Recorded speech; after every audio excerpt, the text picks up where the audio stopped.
Hi ಹಾಲ್ ಎಲ್ಲರಿಗೂ ಗೋಕುಲೇಕು YouTube ಚಾನಲ್ಗೆ ಸ್ವಾಗತ. ನಾನಿವತ್ತು ಕ್ವಿಕ್ಕಾಗಿ ಒಂದು ಅವಲಕ್ಕಿ ಉಪ್ಪಿಟ್ಟನ್ನ ಮಾಡೋಣ ಅಂತ ಹೋಗ್ತಿದ್ದೀನಿ. ಸೊ ಅದಕ್ಕೆ ಬೇಕಾಗಿರೋ ಇಂಗ್ರೀಡಿಯೆಂಟ್ಸು ಈರುಳ್ಳಿ, ಟೊಮಾಟೊ, ಹಸಿರು ಮೆಣಸಿನ್ಕಾಯಿ, ಸಾಂಬಾರು ಸೊಪ್ಪು, ಕರಿಬೇವಿನ ಸೊಪ್ಪು, ನೆನೆಸಿಟ್ಟಿರ್ತಕ್ಕಂತಹ ಅವಲಕ್ಕಿ ಮತ್ತು ಕಡಲೆಬೀಜ, ಕಡಲೆಬೇಳೆ. ಇಲ್ಲಿ ನಾನು ಸ್ಟವ್ ಆನ್ ಮಾಡಿಕೊಂಡು ಅದ್ರ ಮೇಲೆ ಒಂದು ಬಾಣಲಿ ಇಟ್ಕೊತಿದ್ದೀನಿ. ಬಾಣಲಿ ಸ್ವಲ್ಪ ಬಿಸಿ ಆದಮೇಲೆ ಅದಕ್ಕೆ ಎಷ್ಟು ಬೇಕಷ್ಟು ಎಣ್ಣೆ ಹಾಕ್ಕೊತಿದ್ದೀನಿ. ಎಣ್ಣೆ ಸ್ವಲ್ಪ ಬಿಸಿ ಆದ ನಂತರ ಅದಕ್ಕೆ ಸ್ವಲ್ಪ ನೀವು ಸಾಸಿವೆನ ಆ್ಯಡ್ ಮಾಡ್ಕೊಬೇಕು. ಸಾಸಿವೆ ಚಟಪಟ ಅಂತ ಸಿಡಿದಿದೆ ಅಂದರೆ ಎಣ್ಣೆ ಬಿಸಿಯಾಗಿದೆ ಅಂತ ಅರ್ಥ. ಸೊ ಈ ಸಾಸಿವೆ ಸಿಡಿದು ಆದಮೇಲೆ ನೀವು ಬೇಕು ಅಂತ ಅಂದರೆ ಸ್ವಲ್ಪ ಜೀರಿಗೆ ಹಾಕ್ಕೊಬೋದು. ನನಗಿಲ್ಲಿ ಜೀರಿಗೆ ಹಾಕ್ಕೊತಿದ್ದೀನಿ, ಡೈಜೆಷನ್ ತುಂಬ ಚೆನ್ನಾಗಾಗುತ್ತೆ ಅಂತ.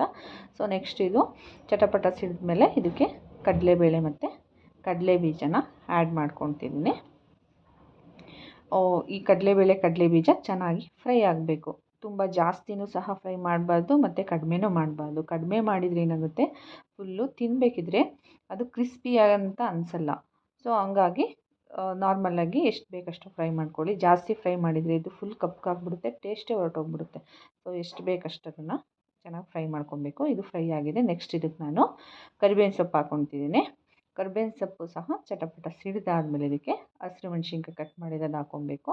ಹಸಿರು ಮೆಣಸಿನ್ಕಾಯಿನ ಎಣ್ಣೆಲಿ ಫ್ರೈ ಮಾಡೋದ್ರಿಂದ ಏನಂದರೆ ಖಾರ ಸ್ವಲ್ಪ ಕಡಿಮೆ ಅನಿಸುತ್ತೆ. ಸೊ ನಾವು ಇದನ್ನು ಎತ್ತಿಡ್ದಂಗೆ ಹಂಗೆ ಉಪ್ಪಿಟ್ಟು ಜೊತೆನೇ ಸೇರಿಸ್ಕೊಂಡು ತಿನ್ಬೋದು. ಆಮೇಲೆ ಇದಕ್ಕೆ ನಾನು ಸಣ್ಣದಾಗಿ ಹೆಚ್ಚಿರ್ತಕ್ಕಂಥ ಈರುಳ್ಳಿನ ಹಾಕ್ಕೊತಿದ್ದೀನಿ. ಇಲ್ಲಿ ಈರುಳ್ಳಿ ನಾವು ಎಷ್ಟು ಜಾಸ್ತಿ ಹಾಕ್ತೀವಿ ಅಷ್ಟು ಸಹ ಉಪ್ಪಿಟ್ಟು ಟೇಸ್ಟ್ ಬರುತ್ತೆ. ಆಮೇಲೆ ಮತ್ತೆ ಇದು ಉದ್ದುದ್ದ ಬೇಡ ನಮಗೆ ಈರುಳ್ಳಿ, ಸ್ವಲ್ಪ ಚಿಕ್ಕದಾಗಿ ಬೇಕು ಅಂತಂದರೆ ನೀವು ಇದನ್ನು ಎರಡೆರಡು ಪೀಸ್ ಮಾಡ್ಕೊಬೋದು. ಅಂದರೆ ಕಟ್ ಮಾಡಿರ್ತೀರಲ್ಲ ಅದು ಮಧ್ಯಕ್ಕೆ ಕಟ್ ಮಾಡಿದ್ರಾಗುತ್ತೆ. ಮತ್ತು ನಿಮಗೆ ಇದರಲ್ಲಿ ಈರುಳ್ಳಿನ ಉಡುಡಿಯಾಗಬೇಕು ಅಂತಂದರೆ ನೀವು ಈರುಳ್ಳಿನಲ್ಲಿ ದಿಂಡು ಬರುತ್ತಲ್ಲ, ಆ ದಿಂಡನ್ನ ಕಟ್ ಮಾಡಿಬಿಟ್ಟು ತೆಗೆದುಬಿಟ್ಟು ನೀವು ಈರುಳ್ಳಿ ಕಟ್ ಮಾಡಿದರೆ ಉಡುಡಿಯಾಗಿ ಬರುತ್ತೆ. ಸೊ ತಿನ್ನೋಕ್ಕೆ ಚೆನ್ನಾಗಿ ಅನಿಸುತ್ತೆ. ಪ್ರತಿಯೊಂದು ಕುಕ್ಕಿಗೂ ಈರುಳ್ಳಿ ಸಿಗುತ್ತೆ. ಸೊ ಟೇಸ್ಟ್ ಸಹ ಚೆನ್ನಾಗಿ ಅನಿಸುತ್ತೆ. ಇದು ಲಾಸ್ಟ್ ಮೇಲೆ ಹೋಗೋವರೆಗೂ ಸಹ ಈರುಳ್ಳಿನ ಚೆನ್ನಾಗಿ ಫ್ರೈ ಮಾಡಬೇಕು. ಯಾರೆಲ್ಲ ನಮ್ಮ ಯೂಟ್ಯೂಬ್ ಚಾನಲ್ನ ಸಬ್ಸ್ಕ್ರೈಬ್ ಮಾಡಿಲ್ಲ ದಯವಿಟ್ಟು ಸಬ್ಸ್ಕ್ರೈಬ್ ಮಾಡಿ, ಸಪೋರ್ಟ್ ಮಾಡಿ. ನೋಡಿ ಇವಾಗ ಚೆನ್ನಾಗಿ ಫ್ರೈ ಆಗಿದೆ. ಇದು ಈರುಳ್ಳಿ ಚೆನ್ನಾಗಿ ಫ್ರೈ ಆಗಿದೆ. ಸೊ ಇದಕ್ಕೆ ನಾನು ಟೊಮ್ಯಾಟೊ ಆ್ಯಡ್ ಮಾಡ್ಕೊತಾ ಇದ್ದೀನಿ. ಟೊಮ್ಯಾಟೊ ಒಂದು ಹಾಕ್ಕೊಂಡಿದ್ದೀನಿ. ಇದರಲ್ಲಿ ನಾವು 3 ಜನಕ್ಕೆ ಮಾಡ್ಕೊತಿರೋದು. ಟೊಮೊಟೊ ಸಣ್ಣದಾಗಿ ಹೆಚ್ಚಿರೋ ಟೊಮೊಟೊನ ಆ್ಯಡ್ ಮಾಡ್ಕೊತಿದ್ದೀನಿ.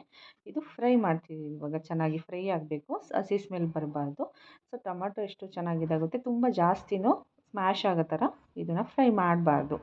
ಎಷ್ಟು ಬೇಕು ಮೀಡಿಯಮಾಗಿ ಮಾಡ್ಕೊಬೇಕು. ಮತ್ತು ಇದಕ್ಕೆ ಮಸಾಲೆಗೆ ಉಪ್ಪು ಹಿಡಿಯಲ್ಲ.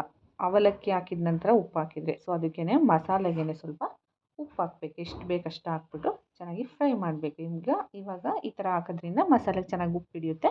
ಮತ್ತು ಏನಂದರೆ ಇದಕ್ಕೆ ನಾವು ಉಪ್ಪು ಹಾಕಿದ ನಂತರ ಫ್ರೈ ಆದಮೇಲೆ ಅದಕ್ಕೆ ಸ್ವಲ್ಪ ಟರ್ಮರಿಕ್ ಪೌಡ್ರನ್ನ ಆ್ಯಡ್ ಮಾಡ್ಕೊಬೇಕು. ಇದು ಟರ್ಮರಿಕ್ ಪೌಡ್ರನ್ನ ಆ್ಯಡ್ ಮಾಡ್ಕೊಬೇಕು. ಜಾಸ್ತಿ ಟರ್ಮರಿಕ್ ಪೌಡ್ರನ್ನ ಆ್ಯಡ್ ಮಾಡಿಕೊಂಡ್ರೆ ಅದೊಂಥರ ತಿನ್ನೋಕ್ಕೆ ಟೇಸ್ಟು ಹೊರಟೋಗ್ಬಿಡುತ್ತೆ. ಮತ್ತು ಅದು ನೋಡೋಕ್ಕೂ ತುಂಬ ಡಾರ್ಕ್ ಅಂತ ಅನಿಸುತ್ತೆ. ಕಡಿಮೆ ಹಾಕಿದರೆ ಚೆನ್ನಾಗಿ ಅನಿಸಲ್ಲ. ಸೊ ಅದಕ್ಕೆ ಎಷ್ಟು ಬೇಕಷ್ಟು ಹಾಕ್ಕೊಬೇಕು. ಹಾಕ್ಕೊಂಡು ನೀಟಾಗಿ ಇದನ್ನು ಫ್ರೈ ಮಾಡ್ಕೊಬೇಕು. ಮಸಾಲೆಗೆಲ್ಲ ಅರಿಶಿನ ಹಿಡಿಯುತ್ತೆ. ಸೊ ನೆಕ್ಸ್ಟು ಇದು ಫ್ರೈ ಆಗಿದೆ.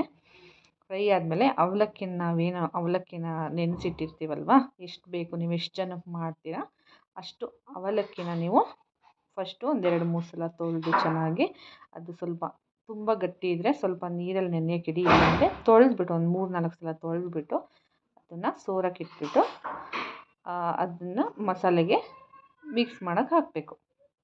ಇವಾಗ ಏನಂದರೆ ಅವಲಕ್ಕಿ ಹಾಕಿದೆ, ಅವಲಕ್ಕಿಗೆ ಉಪ್ಪು ಹಿಡಿಬೇಕು ಅಂತಂದರೆ ಇವಾಗ ಅವಲಕ್ಕಿನ ಮಸಾಲೆ ಜೊತೆ ಮಿಕ್ಸ್ ಮಾಡೋದಕ್ಕಿಂತ ಫಸ್ಟು ರುಚಿಗೆ ಎಷ್ಟು ಬೇಕಷ್ಟು ಅಷ್ಟನ್ನು ಉಪ್ಪನ್ನ ನಾವು ಹಾಕ್ಕೊಬೇಕು. ಮೇಲೆ ಹಾಕ್ಕೊಂಡು ಚೆನ್ನಾಗಿ ನೀಟಾಗಿ ಮಿಕ್ಸ್ ಮಾಡಬೇಕು. ಇವಾಗ ನೋಡಿ ಎಲ್ಲ ಮಸಾಲೆ ಎಲ್ಲ ಚೆನ್ನಾಗಿ ಅವಲಕ್ಕಿಗೆ ಮಿಕ್ಸ್ ಆಗುತ್ತೆ. ಚೆನ್ನಾಗಿ ಮಿಕ್ಸ್ ಆದಮೇಲೆ ಟೇಸ್ಟ್ ನೋಡಿ, ಏನಾದರೂ ಸ್ವಲ್ಪ ಉಪ್ಪು ಕಡಿಮೆ ಆಗಿದ್ದರೆ ನೀವು ಮತ್ತೆ ಉಪ್ಪು ಹಾಕ್ಕೊಬೋದು.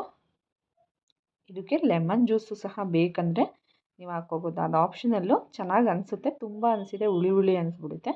ಸ್ವಲ್ಪ ಒಂದು ಅರ್ಧ ಟೇಬಲ್ ಸ್ಪೂನಷ್ಟು ಹಾಕಿದರೆ ಚೆನ್ನಾಗಿ ಅನಿಸುತ್ತೆ. ಇವಾಗ ನಾನು ಇದಕ್ಕೆ ಕೊತ್ತಂಬರಿ ಸೊಪ್ಪು ಹಾಕ್ಕೊತಿದ್ದೀನಿ.